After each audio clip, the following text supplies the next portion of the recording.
करीब 22 मिनट बाद 11:15 AM को सेम व्यक्ति उन पेरेंट्स को वापस कॉल करता है और बोलता है कि आपकी बेटी ने पर वो री एग्जामिनेशन प्रोसेस के दौरान एक बंदे पर फोकस करते हैं जो शॉर्ट्स और स्लीवलेस टी शर्ट पहने हुए 3rd फ्लोर सेमिनार हॉल में सुबह 4 बजे घूम रहा था और उसके कंधे पर सीसीटीवी कैमरा में ब्लूटूथ ईयरफोन्स दिखते हैं। घिनौनी बात तो यह है कि प्रिंसिपल ने विक्टिम पर दोष डालने की कोशिश करी। उन्होंने कहा कि किसी भी लड़की का सेमिनार हॉल में देर रात अकेले जाना बहुत ही इररिस्पॉन्सिबल है, पर बंगाल सरकार ने उनका रेजिग्नेशन एक्सेप्ट नहीं किया बल्कि उनको ट्रांसफर करवा दिया कैलकाटा नेशनल मेडिकल कॉलेज में, जहां वो प्रिंसिपल बन गए। और क्या वायलेंस रोकना, लॉ एंड ऑर्डर मेंटेन करना बंगाल सरकार और कोलकाता पुलिस की जिम्मेदारी नहीं है? देश में इतना घिनौना इंसिडेंट हुआ है जिससे आपके रोंगटे खड़े हो जाएंगे। करोड़ों भाई हमारे देश में राखी बंधवाएंगे अपनी बहनों को प्रोटेक्ट करने के लिए, इससे हमारे ही समाज से। कोलकाता के इंसिडेंट ने दिखाया कि कैसा हमारा समाज फेल हो रहा है महिलाओं के लिए। जहां चीफ मिनिस्टर ममता बनर्जी को ऐसे इंसिडेंट्स रोकने चाहिए, वो उल्टा अपनी स्टेट में प्रोटेस्ट मार्च निकाल रही है और कोलकाता पुलिस लोगों को प्रोटेक्ट करने के बजाय ट्विटर पर नोटिस भेज रही है। क्या चल रहा है इस देश में? इस इंसिडेंट में हुआ क्या और कौन जिम्मेदार है, मैं आपको फुल डिटेल देना चाहता हूँ। RG Kar medical college north Kolkata के श्याम बाजार लोकेलिटी में बेस्ड है। ये बना था 1886 में और देश के सबसे पुराने मेडिकल कॉलेजेस में से एक है। और इस पुराने अस्पताल में ही एक घटना हुई जिसने पूरे देश को हिला डाला। 8 अगस्त रात के 11 बजे। चैनल को सब्सक्राइब करो पहले, हाँ जल्दी करो। मुझे पता है कि आप लोग नहीं करते हो, वीडियो देखते हो लेकिन सब्सक्राइब नहीं करते। ये लाल कलर का बटन नहीं से दबाओ, जल्दी दबाओ, जल्दी दबाओ, फिर मैं शुरू करूँ। दबा दो जल्दी, दबा दिया, घंटी में दबा देना, ठीक। एक 31 साल की पोस्ट ग्रेजुएट ट्रेनी अपनी 36 घंटों की शिफ्ट में थी। Post graduate trainees basically medical doctors होते हैं जो एक मास्टर्स की डिग्री कर रहे होते हैं स्पेशलाइजेशन के लिए। और इन ट्रेनीज के लिए 24 आवर्स, 36 आवर्स और 72 आवर्स की भी शिफ्ट बहुत आम बात होती है। इन शिफ्ट के दौरान उनको कंटिन्यूसली ऑन कॉल रहना होता है, यानी कि वो आराम कर सकते हैं पर जैसे ही कॉल बजे तो उनको ड्यूटी पर वापस आना होता है। रात में उसने अपने पेरेंट्स से बात करी और फोन में गुड नाइट बोल दिया, जिसके बाद वो अपने मेडिकल राउंड्स करने लग गई अस्पताल में, जो उसके लिए बहुत आम बात थी। रात के 2 बजे उसने एक ब्रेक लिया अपने मेडिकल राउंड से और 4 कॉलीग के साथ वो डिनर करने बैठी।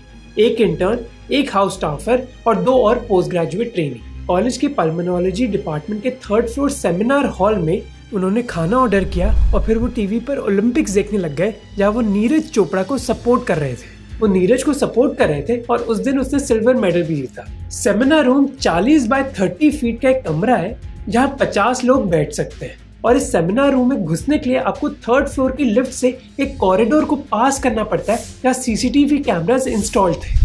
पर सेमिनार रूम में कोई कैमरा इंस्टॉल नहीं था। जैसे ही नीरज चोपड़ा का इवेंट खत्म होता है तो और सब सेमिनार रूम को छोड़ देते, पर थकावट की वजह से ये लड़की उधर ही सो जाती है क्योंकि उसके 36 घंटे का शिफ्ट था। अब रात के 3 बजे उसको एक इंटर्न जरूर जगाता है एक रिपोर्ट दिखाने के लिए, पर इस रिपोर्ट को देखने के बाद वो वापस सो जाती है। ये आखिरी बार था जब उनको जिंदा देखा गया। अगले दिन 7:30 बजे सुबह 31 साल की पोस्ट ग्रेजुएट ट्रेनी की बॉडी मिलती है उसी हॉल में करीब 10 इंजरी मार्क्स के साथ। उनकी बॉडी सेमी नेकेड होती है और उनकी आंखों और प्राइवेट पार्ट से खून भी निकल रहा होता है। सुबह के 10:53 AM को हॉस्पिटल के असिस्टेंट सुपरिंटेंडेंट उस लड़की के पेरेंट्स को कॉल करते हैं और बोलते हैं कि आपको जल्दी अस्पताल आना होगा क्योंकि आपकी बेटी की तबीयत बहुत खराब है।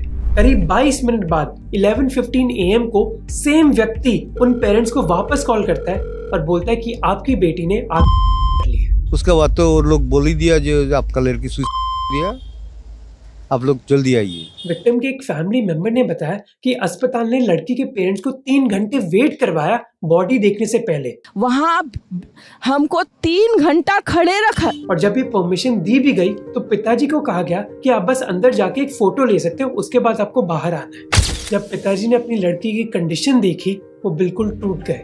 उन्होंने कहा कि मेरी बेटी का और मर्डर हुआ है, वो तो चली गई, हम उसको वापस नहीं ला सकते, पर कम से कम हमें जस्टिस मिलना चाहिए। जो भी मैंने लिंक्स और सोर्सेज यूज करे वो सारे पब्लिक हैं, डिस्क्रिप्शन में एक गूगल डॉक में आपको मिल जाएंगे। इंसिडेंट के सामने आने के बाद कोलकाता के पुलिस कमिश्नर विनीत गोयल और स्टेट हेल्थ सेक्रेटरी NS निगम हॉस्पिटल में पहुंचते हैं इन्वेस्टिगेशन के लिए। ये भी पता चलता है कि चीफ मिनिस्टर ममता बनर्जी ने फैमिली से बात कर ली है और उनको स्पीडी जस्टिस का वादा दिया है। और अब प्रोटेस्ट स्टार्ट हो गई है। आरजीकर अस्पताल के कई डॉक्टर्स और पोस्ट ग्रेजुएट ट्रेनीज ने प्रोटेस्ट स्टार्ट करी है और एक ऑटोप्सी की डिमांड करी है। इसके बाद देश भर के मेडिकल कैंपसेस में प्रोटेस्ट स्टार्ट हो जाती है। 9 अगस्त की सुबह पहले पुलिस कर्मी क्राइम सीन पर पहुंचते हैं। क्योंकि उनकी ड्यूटी हॉस्पिटल के आउटपोस्ट में होती है, इसलिए उधर वो जल्दी पहुंच पाते हैं। वो इमीडिएटली ताला पुलिस स्टेशन को इन्फॉर्म करते हैं जिसकी ज्यूरिसडिक्शन में हॉस्पिटल है। हेलो, ये बोलছেন? उस पुलिस स्टेशन से फिर एक ऑफिसर्स की टीम आती है, इंक्लूडिंग होमिसाइडल विंग के डिटेक्टिव्स।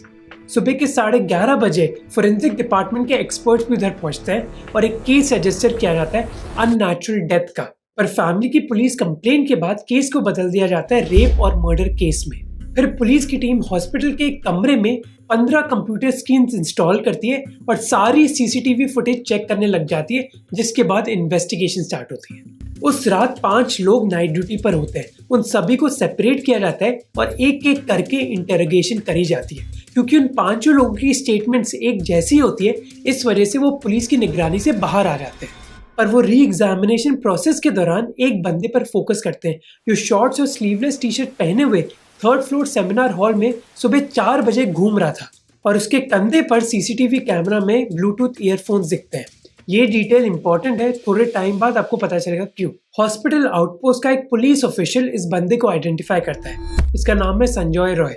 उसकी सेलफोन लोकेशन फिर ट्रैक करी जाती है और पता लगता है कि वो कोलकाता के सॉल्ट लेक में एक पुलिस बराक में लोकेटेड है। अगले दिन यानी कि 10 अगस्त को एक पुलिस की टीम भेजी जाती है उसको पकड़ने के लिए। इस चीज के दौरान इन्वेस्टिगेशन आगे बढ़ती है और क्राइम सीन पर उनको ब्लूटूथ ईयरफोन्स मिलते हैं। संजय से पुलिस पूछती है कि आपके ब्लूटूथ ईयरफोन्स कहाँ हैं जो सीसीटीवी कैमरा में हमें दिख रहे हैं। संजय कहता है वो गुम गए। पर जब पुलिस संजय के ब्लूटूथ को ऑन करती है, उस फोन का ब्लूटूथ ऑटोमेटिकली कनेक्ट हो जाता है उन ब्लूटूथ ईयरफोन से जो उनको क्राइम सीन में मिला था।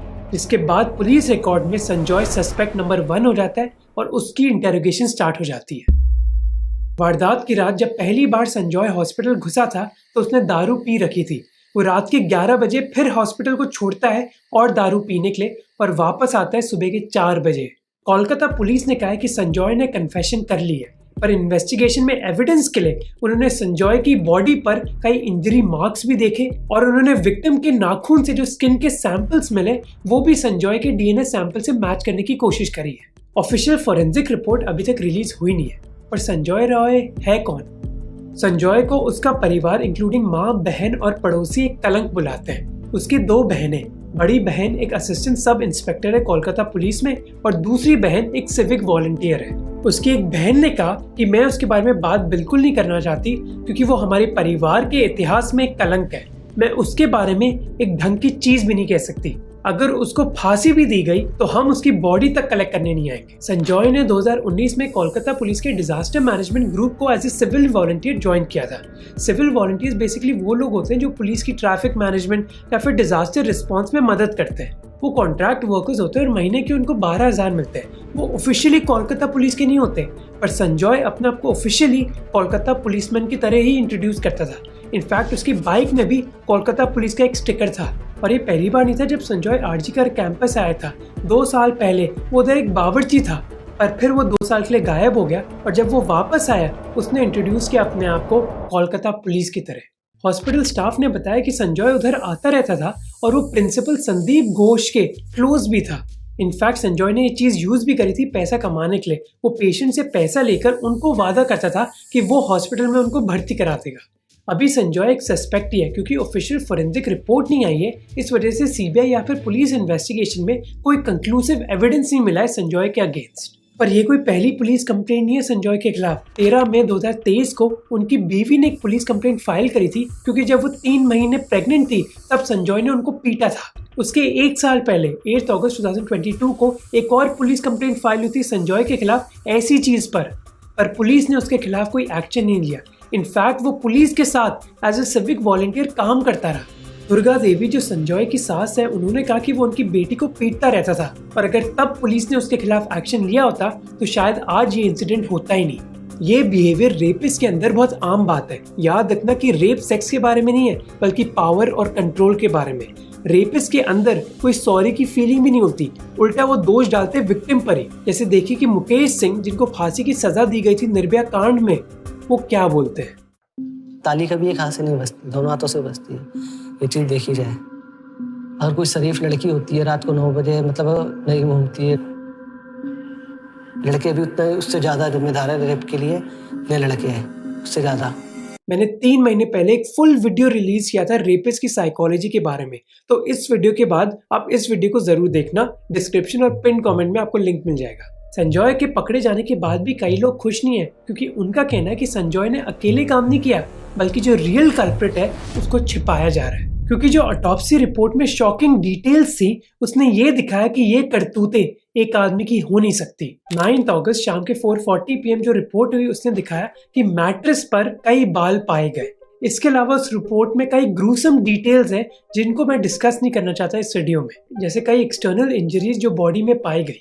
पर डॉक्टर सुबर्णा गोस्वामी जो आरजी करके एक फॉर्मर स्टूडेंट है, उन्होंने रिपोर्ट पढ़ी और उन्होंने कहा कि रिपोर्ट में लिखा है कि मल्टीपल पेनिट्रेशंस की गई थी, जिसका मतलब है कि बस एक आदमी इन्वॉल्व नहीं था इस चीज में। पर कुछ डिटेल जो इंटरनेट पे सर्कुलेट हो रही है, जैसे वजाइना में 150 ग्राम सीमेन पाया गया है, वो बिल्कुल गलत है। टाइम्स ऑफ इंडिया ने एक फैक्ट चेक पब्लिश किया है, जिसको आप वीडियो पॉज करके एक बार पढ़ सकते हो। कोलकाता के सीके बिरला हॉस्पिटल में डॉक्टर राजा धर ने भी इसी बारे में बात करी है कि जो भी डिटेल्स और रिपोर्ट्स आई हैं, उसके हिसाब से एक से ज्यादा आदमी इस क्राइम में इन्वॉल्व थे। उनकी स्टेटमेंट जो आपको सोर्स डॉक्यूमेंट में मिल जाएगी, वो कहती है कि क्राइम की डिटेल्स के हिसाब से मल्टीपल लोग इस भद्दी एक्ट में इन्वॉल्व थे।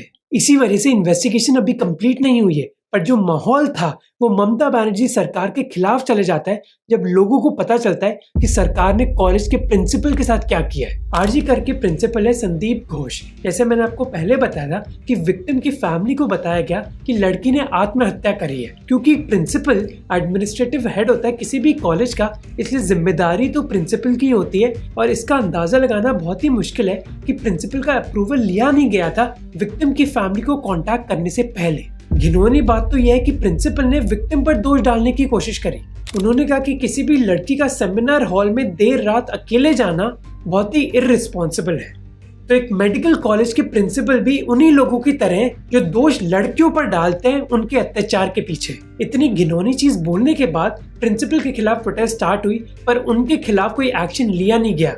फाइनली 3 दिन बाद 12 अगस्त को उन्होंने रिजाइन किया, पर बंगाल सरकार ने उनका रेजिग्नेशन एक्सेप्ट नहीं किया, बल्कि उनको ट्रांसफर करवा दिया कैलकाटा नेशनल मेडिकल कॉलेज में, जहां वो प्रिंसिपल बन गए। Dr. Sandeep Ghosh stepped down as the principal of RG Medical College. The West Bengal government appointed him as the principal of Calcutta National Medical College and Hospital. मतलब आप कोई जिम्मेदारी उठाओ नहीं और इतनी घिनौनी चीज बोलो, उसके बाद आपको पोजीशन से हटा नहीं दिया जाएगा, बल्कि दूसरे मेडिकल कॉलेज का प्रिंसिपल बना दिया जाएगा।